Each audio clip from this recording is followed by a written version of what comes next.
নমস্কার। আজকে দৈনন্দিন রাশিফল নিয়ে আলোচনা করব। 18th মে 2025 রবিবার সারাটা দিন কেমন যাবে। অবশ্যই চ্যানেলটি যদি ভালো লাগে অবশ্যই লাইক করে সাবস্ক্রাইব করে নোটিফিকেশনটা অন করে রাখবেন আর যত পারেন লোকে শেয়ার করবেন। মকর রাশি, আজকে কোনো হারানো জিনিস আপনি খুঁজে পেতে পারেন। আপনি যারা আজকে কলা বা সাহিত্যে বা গান বাজনার সাথে বা নাচ এইসব কারণে জড়িত তারা সাকসেস পাবেন। খুব কাছে কোনো বন্ধুর দ্বারা আজ উপকৃত হবেন। প্রেমে বিশ্বাস ফিরে আসবে। আপনার ব্যবহারে লোকে আকৃষ্ট হবে।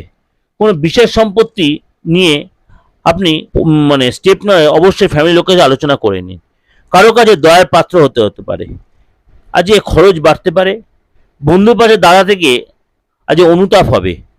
অতিরিক্ত পরিশ্রমের জন্য রাতের দিকে মাথার যন্ত্রণা হতে পারে। রাতে আজকে অবশ্যই খাওয়া দাওয়া কন্ট্রোলে রাখবেন। সামাজিক সুনাম বাড়বে, প্রতিপত্তি বিস্তার হবে। কারো কুপ্রভাবে সংসার অশান্তি লাগতে পারে।